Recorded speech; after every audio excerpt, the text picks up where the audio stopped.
This episode is brought to you by Marvel Studios Echo. All episodes streaming January 9th, only on Hulu and Disney+. Rated TV MALV. Viewer discretion advised. Maya Lopez has betrayed her mentor, the notorious Kingpin. Now on the run, she returns to her hometown to prepare for the biggest fight of her life. Don't miss Marvel Studios' hardest-hitting series yet. An epic 5-episode event. Marvel Studios Echo. All episodes streaming January 9th, only on Hulu and Disney+.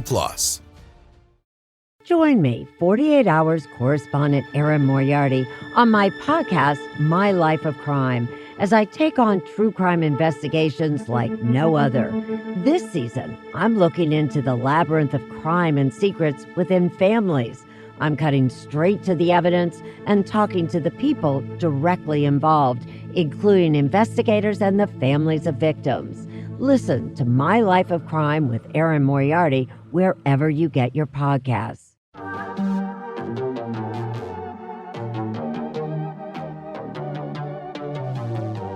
Hey y'all, I'm April. And I'm Caroline.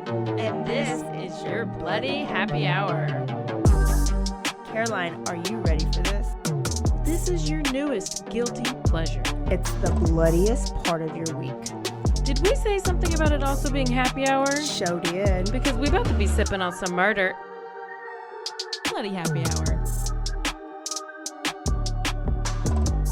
Here we go. Hey y'all, this is April. And this is Caroline. And we have a guest. April.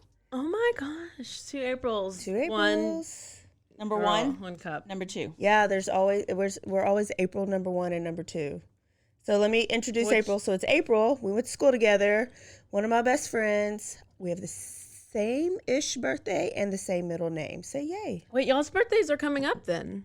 In a minute. Is it in April? In April.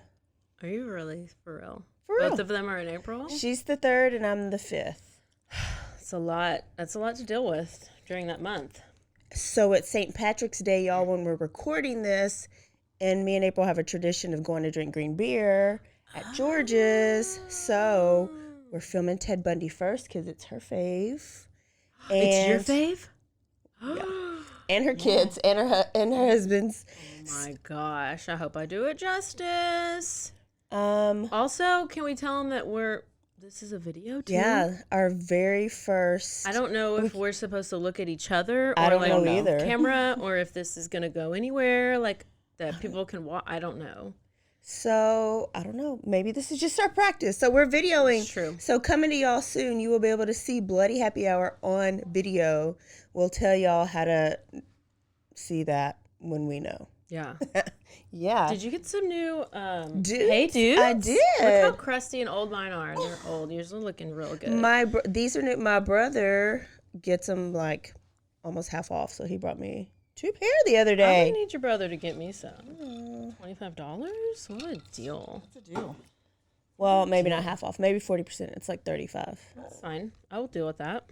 So, tell them what you're drinking. What's your St. Patty's Day drink? Okay, so I'm drinking some margarita stuff. So it's margarita mix and tequila.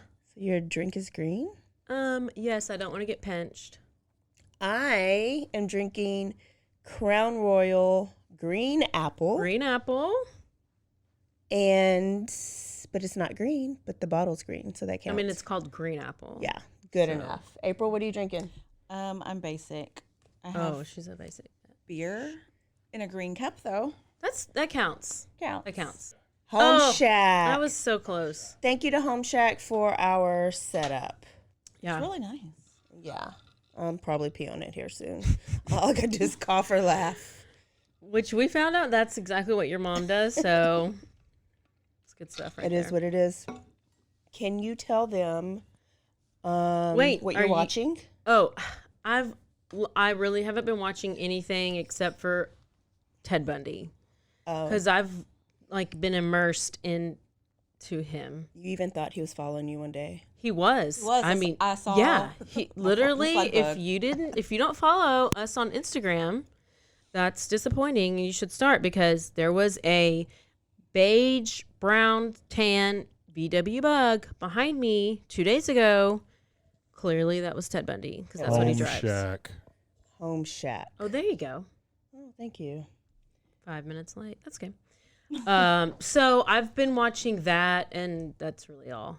Did you watch the movie that the High School Musical boy played him and he killed it? I watched it when it came out. Yeah. Years ago. He killed it. I've mainly been doing watching like confession stuff, like his confessions and his interviews, like, and then like the books, and there's a couple of people who I've, it's been a lot. April, are you binging anything right now? I got nothing. Nothing? I don't like to read. I'd rather somebody else just. Oh, tell I me don't about read, it. but No, what did watch? Binging on TV, watching. Oh, The Worst Roommate? The Worst Roommate. Oh my goodness. We did talk about that. I haven't watched it yet, but I heard about the grandma and I heard about the squatter. Listen, if you haven't watched it, it's a really quick series. Go and watch it. It's really good. You'll never get a roommate again. I immediately messaged Caroline and I was like, do not get a roommate. I was like, you what? almost had a squatter type situation. You already had 2 bad roommates. I've had horrible roommates. One was your husband. One The was other my was husband. just, I don't know. But who looks for roommates on Craigslist anymore? I don't know why anybody would look for anything on Craigslist unless you're going to like dark web, backdoor Craigslist where you're looking for prostitutes and drugs. Yeah. That would be the only thing I would think to look for on Craigslist. Yeah, that's it. I don't even think I knew it was still around. Well, but Same. this was a while back when Craigslist was the one of the only, I guess, onlyest of Now it's those like search Ratchet. engines. Now we don't touch it. But back then, at one point, it was a big deal. Yeah. It was the only way to search for Actually, when I was trying to sell buy my an Jeep, ass I did or put it on. couch.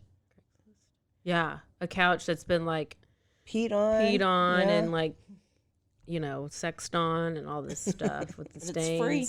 But it's free. By the way, my mom called me earlier this week. Did I tell you what she said? She was trying to get me to go somewhere, and I was like, oh, whatever. And she's like, all you do is sit at home and do puzzles and watch those murder shows in the dark, in your dark house. And I was like, first of all, my house is not dark, and I sometimes sit outside. That's all I had to say. You stand corrected. So, bitch, please. I just can't. That's funny. Okay. At least those are healthy things. I mean, I felt... You're not doing it's like, cocaine. I'm not telling you every single thing I do. Yeah. Like... Like going to Blacksville. Exactly. I mean, come on. I am mouth-watering for some Teddy. Wait, Ted. did you want to tell your one little last thing about our newest listener? Oh. Our newest, youngest listener. I just found out our youngest listener. If you're a listener that's younger than 14, then you'll be our newest, youngest listener.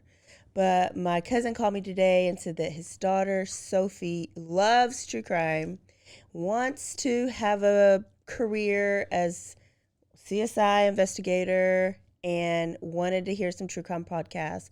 So now she thinks her cousin April is famous. So I'm shouting out to Sophie. And Sophie, get all your friends to subscribe and listen. Yeah, be a good role model. Yep. I still don't know where I'm supposed to look. Tell everybody to don't trust anybody. This story about Ted Bundy will emphasize that fact of don't trust anybody. Okay. Even if they're good looking. Especially. And that's the worst because they're so unassuming. That's the first red flag. Yeah.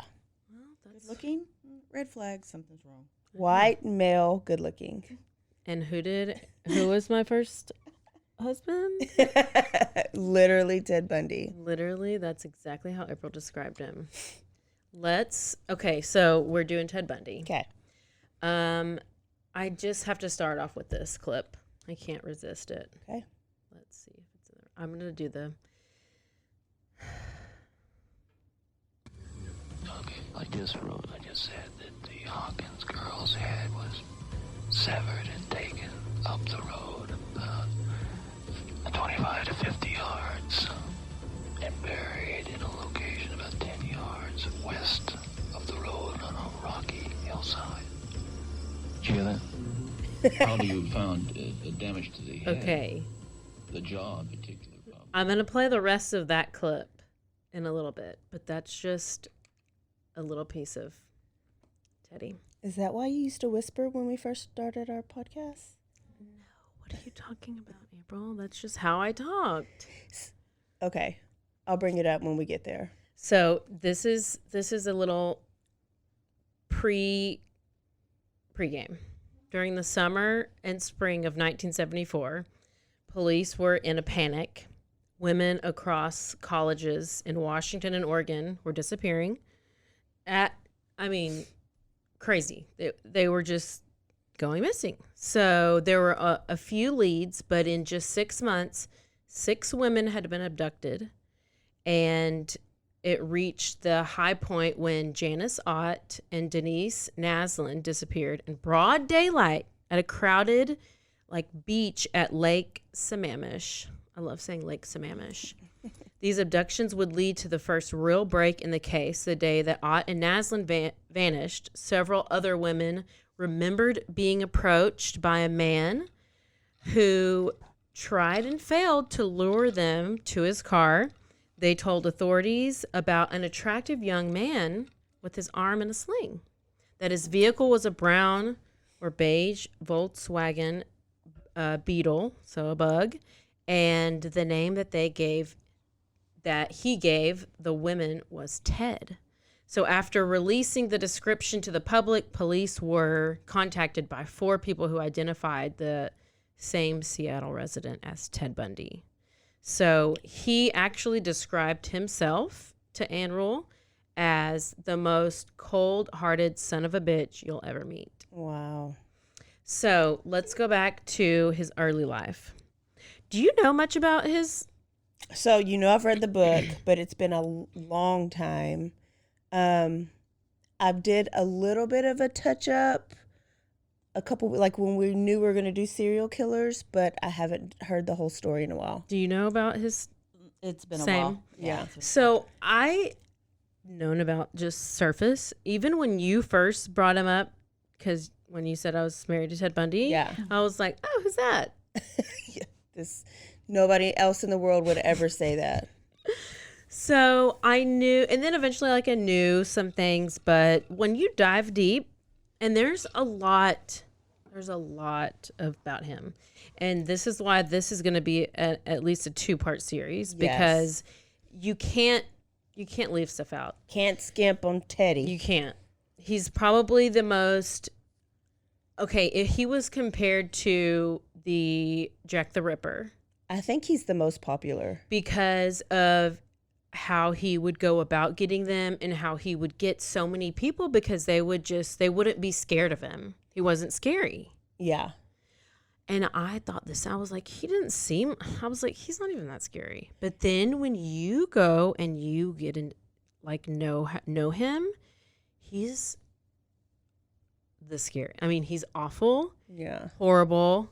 Super scary. And so he made people used to, it would be stranger danger, right? Or, but really it's not even, because he's good looking. He's somebody that you would trust. Because people knew to look, they knew that there was this guy out there who was hunting women, and they knew not to be alone out at night, especially if they're in college on campus, and they knew. But he was so unassuming, and he was always, he would go to the younger ones who would, everybody was so polite.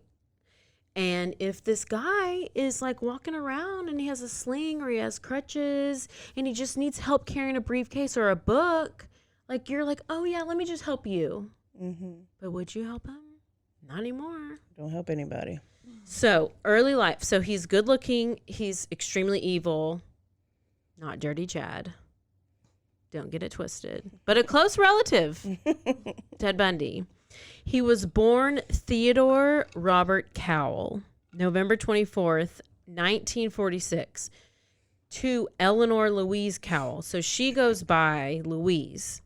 And she was an unwed teen mom, which was extremely shameful back in the day. And she was sent to the Elizabeth Lund Home for Unwed Mothers. So his father's identity has never been confirmed, but his birth certificate lists a guy named Lloyd Marshall as his dad. Now, Lloyd was like, nah, bro, he's not mine. Yeah. Like, I ain't trying to do that.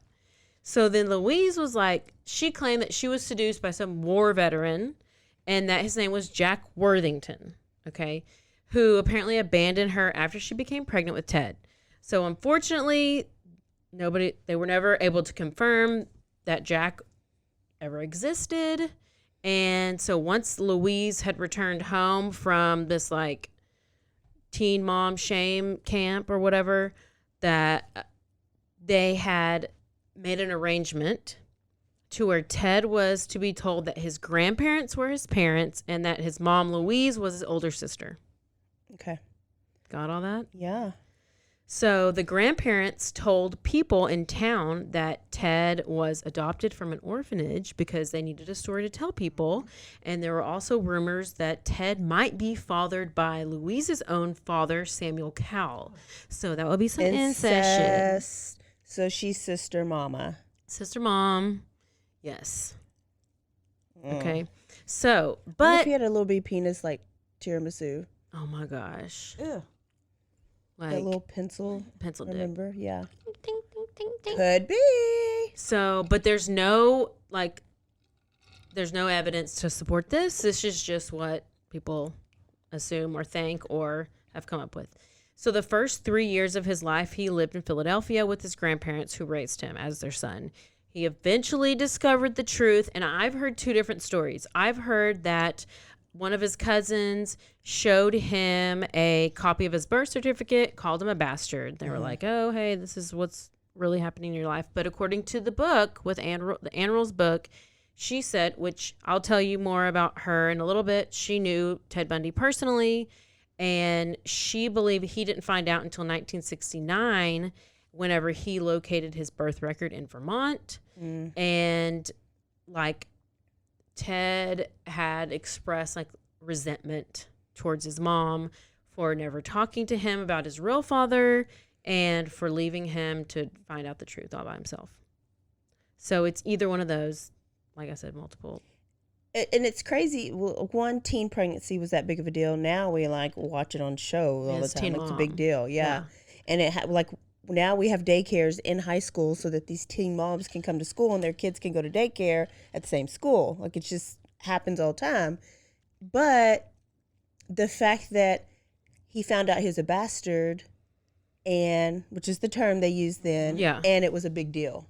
Yeah. A big Yeah, deal. Where yeah. now it's like half the kids don't have to, Yeah. single moms all the time. Times are going to change. Yeah. So Bundy spoke very well of his grandparents. I mean, he according Anne Rule, she says he identified with, respected, and clung to his grandfather. And other family members, however, say that Samuel Cowell was not such a good guy. Do you want to know? He was described as, quote, a tyrannical bully, a bigot who hated blacks, Italians, Catholics, and Jews. He would beat his wife, the family dog, and One he thing. would swing. That's the one good characteristic he has. He would swing neighborhood cats by their tails and throw them. I about died when I heard that because I was like, no. April's about to have a freak out whenever she hears about this cat. That's I mean, probably what drew her to Ted. was that he would swing the cats by the, daddy. tails? Yeah, it really wasn't the serial killer stuff. It was the cats. She was like, You yep, hate he's my cats, I favorite. love you. Listen, we know April does not like cats, but that still doesn't mean you need to abuse them and swing them by their tails. Cats have lives too. Cats' lives matters too, April. Oh, I didn't know. So also what he did was he also threw Louise's, Ted's mom, sister down the stairs before because she overslept. So he is real mad about everything. And he was real ratchet. But Bundy described his grandmother as a timid, obedient woman, which, I mean, if she lives with that crazy ass, then, you know. be. So apparently she periodically underwent electric shock therapy for her depression, and she feared that, like, she feared to leave her house towards the end of her life. So basically, Agoraphobic. yeah. What is it called? She became an agoraphobic. Agoraphobic? What's Where that? you have a fear of leaving the house. Oh shit! Maybe that's what I'm talking about. Oh, I'm you starting and to your become puzzles. agoraphobic. That's what my mom's trying to tell me. So in review, Ted was lied to about his entire parental situation. His grandpa was an abusive asshole, and his grandma was slowly losing her mind, and she was receiving electric shock treatment for depression. So it's going really well for him so far. Nice. Yeah. Win-win so far. Yeah. So one fun fact about Ted Bundy's childhood is that he did show a little bit of disturbing behavior in his early age. His aunt Julia woke up one morning from a nap, and her bed was surrounded by knives. Do you remember this? It he had placed a bunch of knives either around her bed or on her bed or something like that, and she woke up and he was just standing there just like laughing. Wow. I don't know. He was only 3 years old. Oh my I was like, where's he getting it? I don't know. I mean, did remember that something happened when he was 3, and I was like 3. Yes, when he's 3. First of all, why you have all these knives? Sigmund Freud says everybody is born with the urge to kill, but when things happen to you at a young age, those urges come out more. Okay, so the clip that I'm going to play for you in just a minute with Anne Rule is she gives her her kind of like idea of what happened. She thinks that I didn't read this or realize this, but she think like that his mom left the teen mom home or whatever, left him there for a few months, went back to live with the grandparents, and then the grandparents were like, you need to go back and get him, because she was just going to leave him there. So apparently he was there for a few months without having being like held and without having that. And it's like a 3-minute clip, so she talks about it, which was interesting. Those basic needs. Yeah, because you're thinking like when you're that young, like what is that?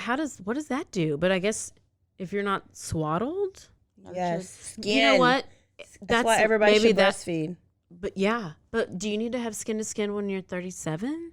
Because I'm not having no skin to skin, April. So maybe that's but you got it when you were younger. Yeah, but now it's probably that's why you're a robot, because you didn't remember you were kidnapped, so you probably didn't get it either. Exactly. So it's all my mom's fault. She should have swaddled you when she kidnapped you. Listen, people don't be swaddling. So in 1950, Louise left Philadelphia with Ted. So she's with Ted, she has her baby. And then a year later, she meets Johnny Culpeper Bundy. Wait, she had to go back? She had another kid in the teen home? No, that was just side notes. Oh, okay. So remember we talked about his grandparents and all the things he did, and like the grandma's losing her mind. She's going to this treatment, and now we're fast forwarding to 1950. Okay. So this is whenever she takes Ted and they move to Philadelphia. They move there. She meets a guy, Johnny Culpeper Bundy. He's like a hospital cook, and they get married. Okay. And this is when he adopts Ted. He had no idea what he's getting. He did not. So Johnny and Louise had 4 kids of their own, and he would try to include Ted in like all the things that they did, camping trips, family activities, but Ted was distant. He was like, I don't think so. He didn't like him because he didn't think he was smart, intelligent, and he didn't make much money. This will come up. So when he was in high school, Ted, he wasn't super popular, but he wasn't unpopular. He was just like average. Mm-hmm. Some of his former classmates said that he was like withdrawn, kind of awkward, but because he was like unable to understand interpersonal relationships. So he was wanting to be somebody he wasn't. He didn't know how to like socialize with people very well. He wasn't athletic, so he didn't have that. And I just think he didn't have a lot in common. He wasn't number one in the class, so he wasn't the smartest. He didn't go to the dances. He didn't go party. He wasn't like wild. He just didn't have a natural sense of how to develop friendships. Yeah. Would you say all of our serial killers so far have that in common? None of them were naturally like social. Yeah, like socially awkward. Yeah, they're very socially awkward. Which is interesting because I didn't think, my preconceived idea of Ted Bundy wasn't this. in the beginning, but Yeah. he develops, I think. Yeah, he does, because he learns how to fake it Mm-hmm. because he becomes a con. Yeah. So he said, quote, I didn't know what made people want to be friends. So I don't know. He just Yeah. didn't know. He didn't know the underlay of social interactions. That's what he said. So apparently, also to make matters worse, he had a speech impediment. Oh. He just had a little stutter, which he would occasionally be teased by his classmates. You know, we all have some speech impediments. Fine. Mine was already gone by then. So in 1967, he started at University of Washington. This is where he met Diane Edwards. Okay, so here's the thing about all these people. They have a lot of pseudonyms, fake names. Uh-huh. So in the Oh, book, yeah. she goes by Stephanie Brooks. She's also Stephanie a is lot of one these of people are referred to by different names. Like I think another one I'm going to tell you has like 3 different names they're referred to by because they didn't come out and reveal who they were. I mean, I think his other girlfriend, who he was with for about 6 years, she just came out in her in Daughter? 2020. Yeah, and she's the one that had the Revealing, her daughter Molly, and revealed about their stuff. So you might hear some different names, but his very first one, Stephanie or I know it's Diane, I Stephanie. call Stephanie Diane. Uh-huh. I'll go by Stephanie Okay. because that seems like that's the most known. Yeah. So Stephanie Brooks, she came from a wealthy political family. She had long, dark hair parted down the middle. I tried to part my hair down the middle today just for Ted. Memory. And Ted was obsessed with politics, wealth, possessions, power, and overall status. Yes. Okay? He's a big Republican one. Big Republican. He was all about image. He wanted to be perceived as someone who had status. And he knew he couldn't measure up to, he couldn't measure up to what Stephanie was because she actually came from money and wealth. And he knew he couldn't provide her with buying her gifts and doing all these things for her, taking her to nice dinners because he didn't have the money. Yeah. But he had the smarts kind of behind it. So he couldn't give her like the material items that he thought she wanted. Whether she wanted them or not, that's what he thought. But he was completely like infatuated, in love with her, everything. So because she had all the qualities. She had beauty, she had wealth, she was smart, and she had like a political family. So she was a couple of years older than him. They dated for a couple of years.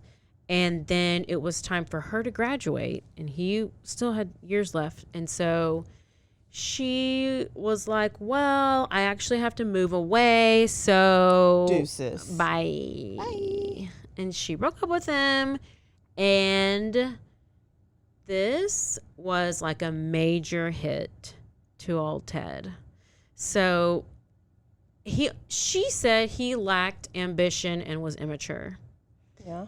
So Ted was super depressed. He is devastated. And apparently this event was pivotal It's like his stressor. in his turning. development. And he dropped out of University of Washington. He worked random minimum wage jobs. He volunteered on some presidential campaigns. And a few months later, okay, so he's going through this thing. It's awful. He like doesn't know what to do, but like he eventually like picks himself up. He like gets re-energized, he's refocused, and he's ready to go. He re-enrolls in the same school he just dropped out of. Okay. So Javion goes. So he's back at University of Washington, and now he's going to be a psychology major. Ooh. So he chose psychology for a reason. He ain't dumb. He's going so he can learn how to con and to manipulate people. And he was so focused on, I think at this point, he was wanting to, I think he was planning at this point to kind of aim things at towards Stephanie. That's kind of some revenge. Yes. Yeah. Yeah. So and in the past, whenever he was at school, like he wasn't a A student, he wasn't honor.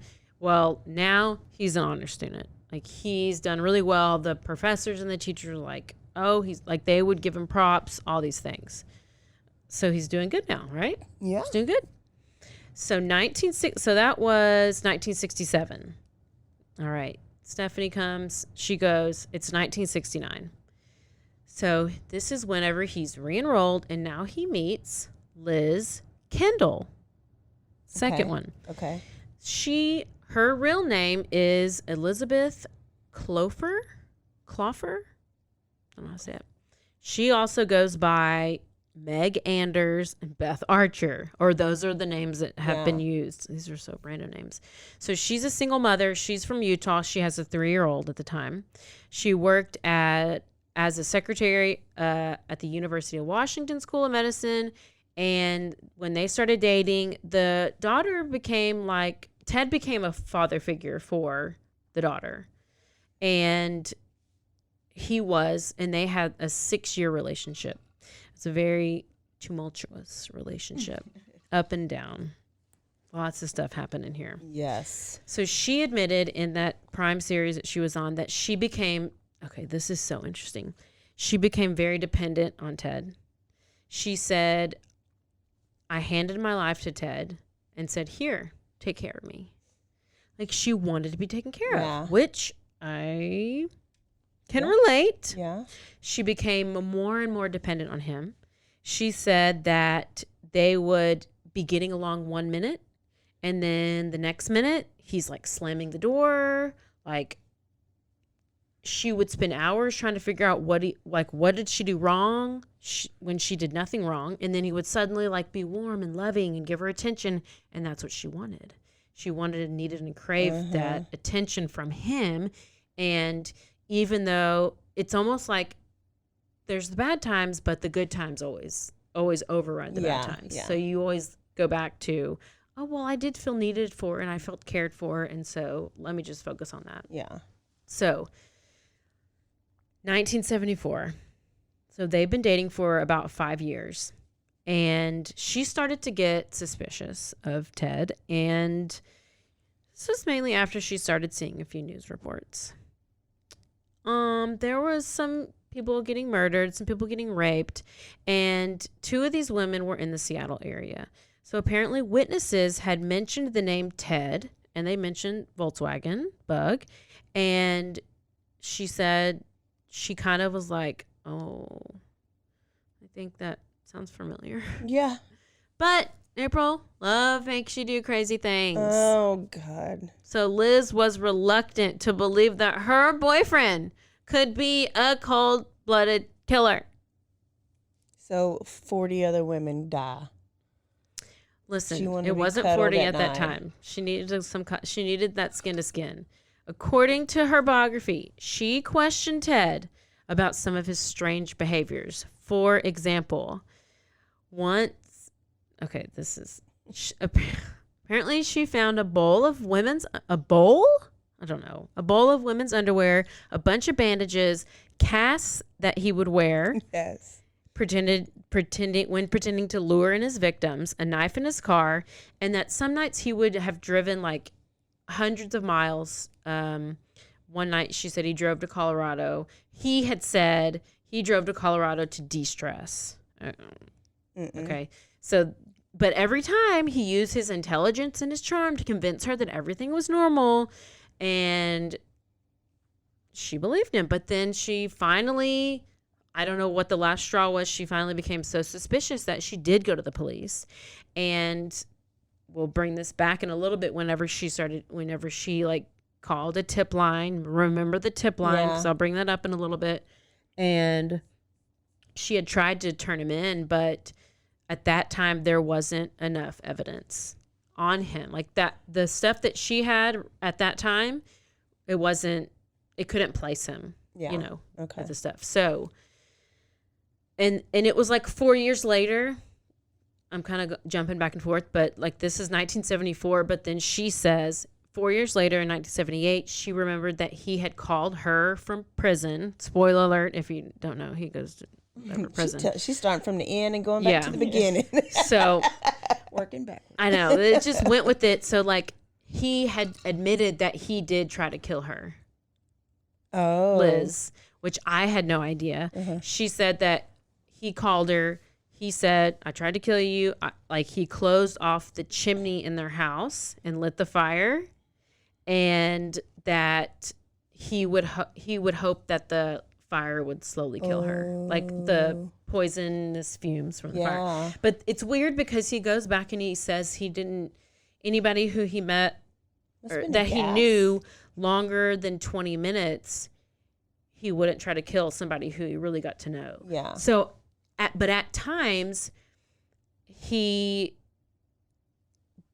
murder, like the evil Ted would come out of him, because there was also another time, which Anne Rule talks about in the book, that Liz says they were like on a river or a lake, and they were on a little boat, and either the boat flipped over or something, and he tried like put her head down underwater multiple times, and she was kind of like, what? And when she looked at him, she saw him, was like, it just didn't look like him. His eyes, like, the eyes go black, and he had this weird look, and it wasn't him, and it was like you were with Ted Bundy, the murderer, at that point, not with the Ted Bundy you knew. So that's so great. Like, what is that? That isn't something just to do with urge to want somebody to die is just crazy to me. But like, even when people describe like your switch, like what is, like, that's not, you don't get that because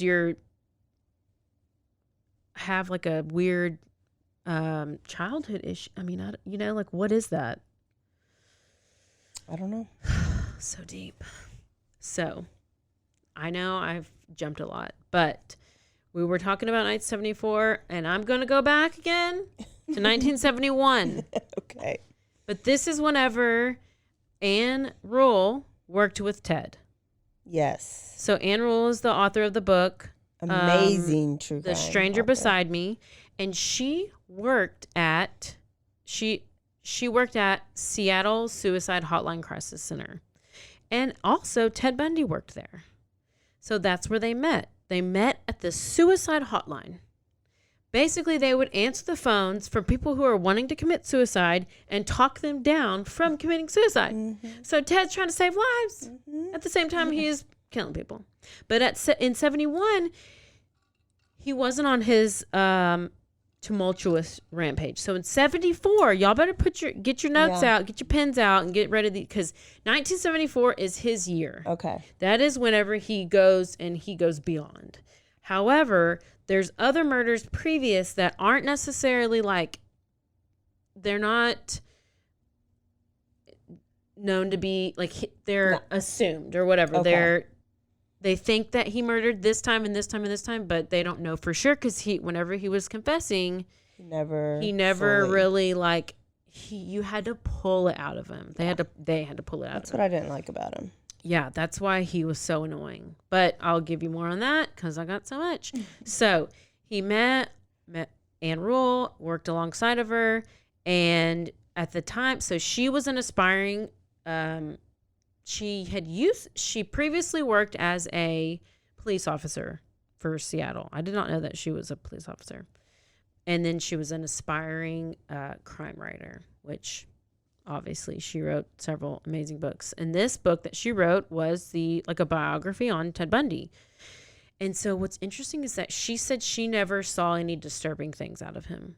She described him as kind and compassionate and empathetic, and that their job is just what it sounds like. It is to talk people down from committing suicide, and he was really good at it. Really good at it. Really good at it. And They're like, so good with their mouths and their words. yeah, girl. But she actually ended up becoming like close friends with him. They would go out to lunch. They would hang out like after work, outside of work. And they even kept in touch like years down the road, even after the murders and stuff. Because I think she was so shocked. She just didn't see it, didn't expect it. She was like, there's no way that my friend did all these horrible things to these people. You know, that's my dream. I'm actually jealous of Annual. Oh, well, yeah. I mean, I just wish somebody I knew and was close to would be a serial killer, and they would only talk to me. And then I'm the one that has to write a book because I got all the info. I'm not surprised. I think, maybe hey, one day. all my friends, one of you. Don't kill anybody I know. Am I the closest one to the craziest person? You're on my top 5 possibles. So this is another really strange thing, and I'm about to play this clip, but he would even walk her out to the car at night, like after work, and he would be like, hey, make sure you lock your doors. We don't want anything to happen to you. And like, just would kind of take care of her and like watch out for her. And she was like, well, why didn't he want to ever do anything to me? She felt bad. How come she was a big girl though, wasn't she? Oh, she talks about it because it's like I would probably been like that. Why the hell didn't he kill me? He had a certain type, and she didn't fit the type of the people that he went after. Got it. Because they were young college co-eds with dark hair with the part down the middle. Well, so this is, and then let's play this, and then we can take a break.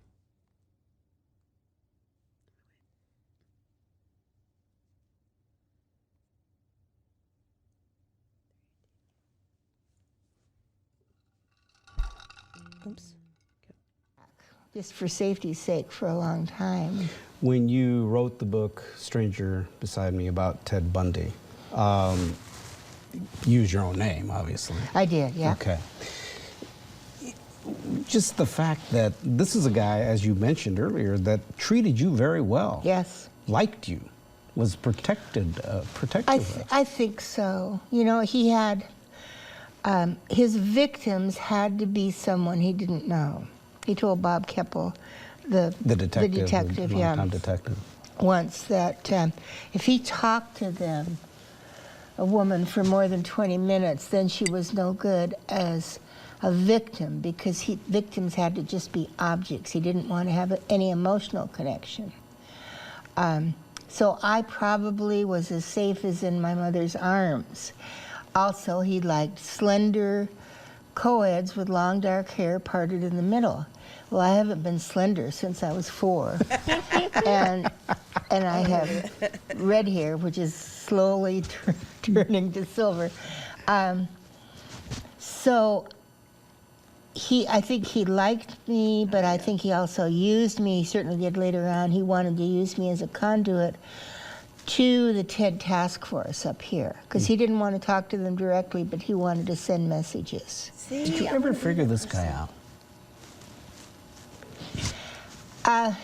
I think, this is what I think.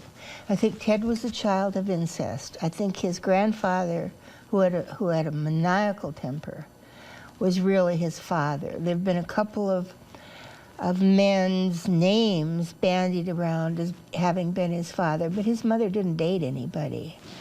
And when she went to the Elizabeth Lund Home for Unwed Mothers in Vermont, the minister's wife took her. So say he was a child of incest, then those traits, that predisposition to violence, would explode exponentially. And he was left at the home for unwed mothers for 4 months. And babies know, even that young, that they're not wanted. They fail to attach. They really need to be cuddled, and I carried mine around all the time. So there was that. Then she married Johnny Bundy, and he didn't seem to like his stepfather, and he had 4 half siblings. So I think it was a number of things. He may have been molested as a child. I don't know, but the only time I saw him behave strangely was he'd get so jealous if he thought his girlfriend was dating someone else. Then when he talked about it, the sweat would just bead up on his face, and he'd get that expression. But he had good in him too, but it was far overpowered by this addiction, and I call it an addiction to murder. Wow. How about that? She nailed him. Nailed him.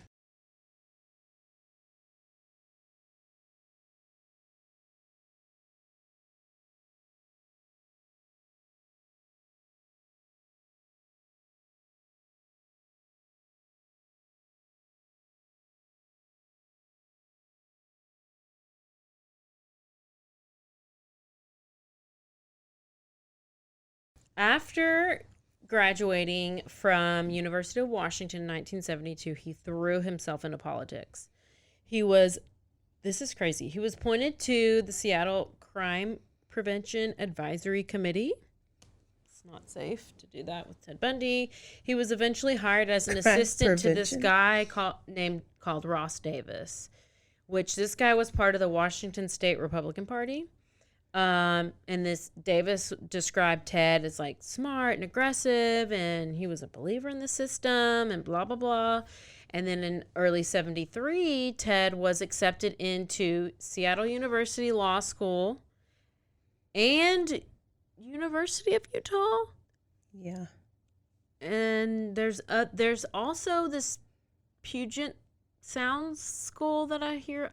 There's a lot of law schools. I think Utah and the Seattle one were the biggest. So what happened was his LSAT scores were not like high enough for him to get into these law schools, but he had like recommendation letters from these political people who were like high, who were like high society.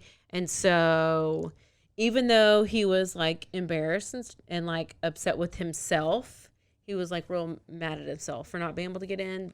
He was able to get in by way of these letters and stuff. So he'd been working for several university psychology professors, and then like later in the summer, he ended up taking a trip to California for Republican Party stuff. And this is whenever he happened to rekindle his relationship with Stephanie Brooks. Oh. So he's been dating Liz for 5 or so years at this point. Remember, Stephanie dumped him years ago because he was immature, and he's had a chip on his shoulder ever since. He's had a chip on his shoulder ever since. But this now was a total, what I call a total TT. What is TT, April? I don't know. Total transformation. Yeah. This is a Ted transformation. Okay. Because now he's graduated from college. He's working in politics. He's in law school. He looks like a serious, dedicated professional. He's proven himself to her. Stephanie is all about this Ted life. Get it? Yeah. So he's just like, oh, like, look at me. And then they start to rekindle their relationship. And so a lot of people think that like that motivated him to do all that. Like that rejection from her, and that this was like part of his plot. Are you getting to that? Like, yes. Yeah. Okay. It was. Okay. Because he's looking like he's a serious, dedicated professional guy. He's on the road. He's going to either have a like really good law career, or he's going to be have a political career. He's going to be a governor. He's going to be something. Yeah. So, yes, he's still dating Liz. Neither one of them know about each other. Okay. So, I'm going to stop giving dates. But fall of 1973, he flew into Seattle several times to go hang out with Stephanie, and they actually discussed marriage, and he even introduced her to some of his political friends as his fiance. Okay. So let's go with this date, January 1974. 1974, this is the year. This is his year. His year. This is his year. He officially, so he's telling people he's engaged to Stephanie. He's telling his political friends, whatever. They're like really hitting it off. She's like, oh my gosh, Ted's changed. I'm all about Ted. Let's go. Well, he ghosts her. Ghosted. So did he ever? For a month.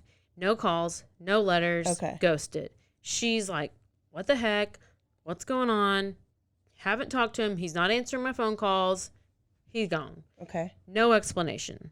Finally, they get a hold of each other. And she's like, where are you? Why have you not answered my calls? And he basically is like, Stephanie, I have no idea what you mean. And hung up. Because he Is that gaslighting? wanted to prove to himself that he could get her again. And then he wanted to do to her what she did to him. And leave her. So that's what he said. Did it read that he ever actually proposed and let her say yes and then ghosted? I didn't know that. Okay. I listened to a podcast a while back, and I remember that he did all this to propose for her to say yes, and then same revenge. But like he would introduce her as fiance, so I would assume he had to have proposed. Yeah. But then all of a sudden, I guess that's probably right. Like once she said yes, then he was like, "Oh, I got her. I hooked her. Like now I'm gonna just bounce on her." Yeah. Like he just wanted to prove to himself that he could have married her, that he could have been with her. And like later, Stephanie had said that like she's like he deliberately did this as like vengeance to get back for whenever I broke up with him. And you know, after that is when he started like skipping class and not going to class and basically just stopped attending class altogether. He really didn't want to be a lawyer. He just did it for her. At this point, yes. Yeah. Yeah.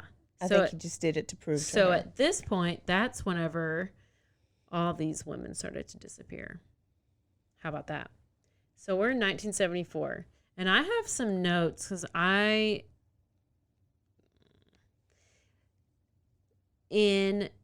this is what we know.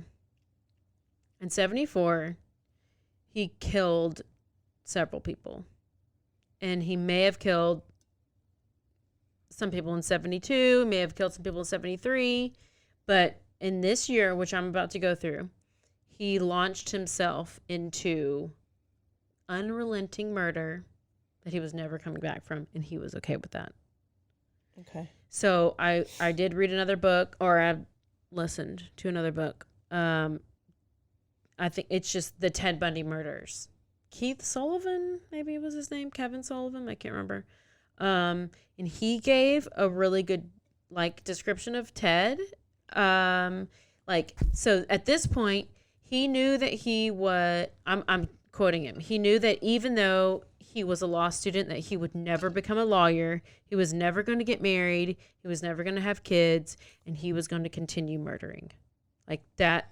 That's where he was. He knew that he would keep doing it until he was captured or killed. Okay. So we're in 1974. He dumped Stephanie. She's gone. Ted's 27 years old. Some people actually believe that he started murdering in his teens, which he never actually admitted to, because whenever he murdered, he considered them his. And he didn't want to share. And yeah, this was his thing. Detectives and law enforcement had to really pull it out of him. He wasn't forthcoming. And like I said, in some of his interviews, which I played earlier, he would do the Joe Biden whisper talk. What does that do? That's so silly. The kids do that. Well, they do? Yeah, like Right now? yes. Like if something happened and you're asking them what happened and they don't really want you to know, they're kind of ashamed. They'll talk real low. That's what yeah. it. Yes, they're like, well, what really happened was. It's like that. That's what a lot of people have said. He's so ashamed that he doesn't want to talk about it. A lot of times in these interviews with detectives, he would even. They figured out how to get stuff out of him by referring to him in the third person. They would go to him and they would say, okay, because they realized he was kind of boyish, and they would say, like, if you were Ted Bundy, I'd be like, hey, if you were the kid. April, if you were to do this, how would you do it? Yeah. And then he would say, well, if I was that person, I would have done this, this, and this. Mm-hmm. And that's when he really, like, apparently kind of started really talking. Yeah. Yeah. So he did these whisper talks. He would admit to some of the things he did. And then this is like Liz was getting suspicious all these times. Okay, so this is the first one, January 4th. He entered the apartment of Karen Sparks. 18 years old, student at University of Washington. He snuck into her room while she was sleeping. She woke up to him beating her with a metal rod from her own bed frame. Listen, this gets intense. She was sexually assaulted with her own bed rod. So he took a rod from her bed, and that's what he used to assault her. Not only did he beat her with it, he used it and he shoved it in her. Oh, wow. Okay. She had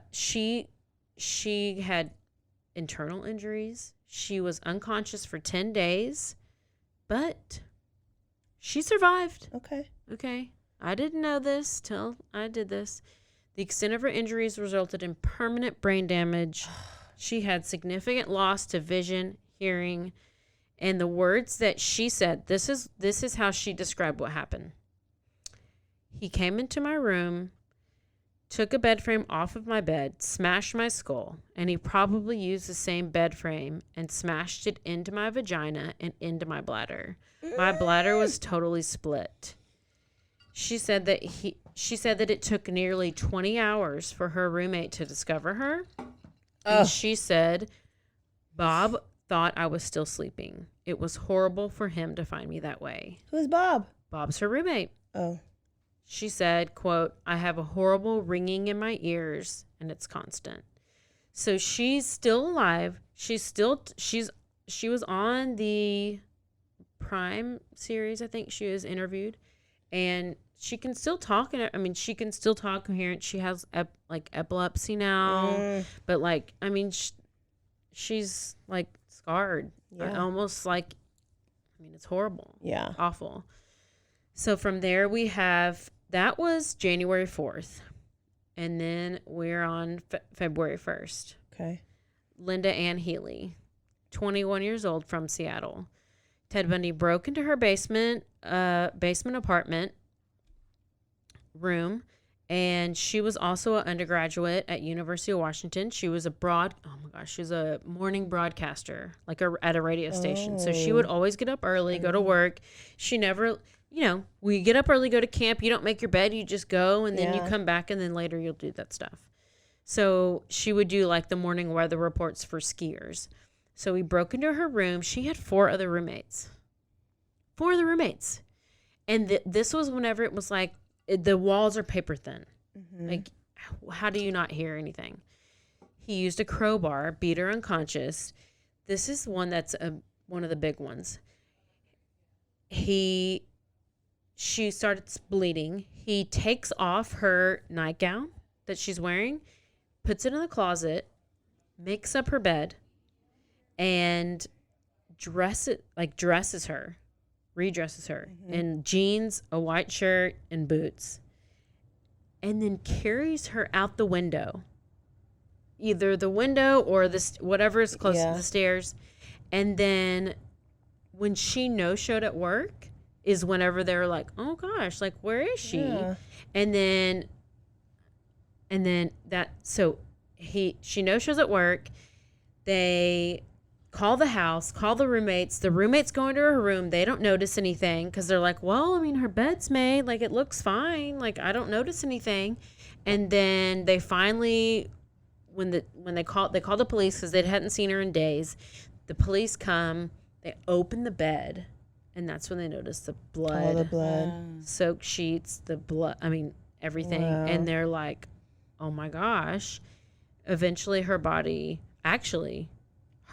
was never found. Her skull was found. And in what would be later known as Bundy's graveyard, which was Taylor Mountain, which was the Taylor Mountain skeletons. Oh, man. And that's where we have to go to part. This is actually not going to be part 2, but maybe put it in there just in case. Last thing, if y'all go listen to Generation Y podcast, there's an interview with one of the guys. I think his name's Keith Sullivan, which I'm going to quote him a lot more next time. He wrote 2 books about him, Ted Bundy. Wow. And it's just, oh my gosh, it's so interesting.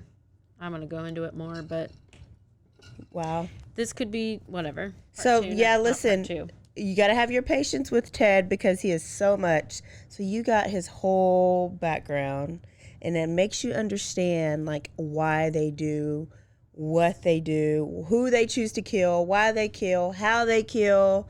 Like, you can't skip over that. So your mouth is watering. Don't go watch anything. Don't go listen to another podcast. Don't, because we're doing a deep dive. And listen, if there's any one episode to listen to, it's gonna be this one because I'm deep. She's deep. Deep diving. Maybe You know what because I happens? was like married to basically him, so I'm trying to figure it all out. You know what happens when Caroline reads a book. Okay, y'all. April, you gonna be back with us for part 2? I will. All right. She's got some Ted. She's gonna start it. You gotta finish it. Okay. Happy St. Patrick's Day. Don't forget to rate, review, and subscribe. Yes. Everything. Instagram, Facebook, Twitter, Apple, Spotify. Everywhere. Never forget to Stay aware. stay alive. And always be DTF. Bye, y'all. See you next week. Bye.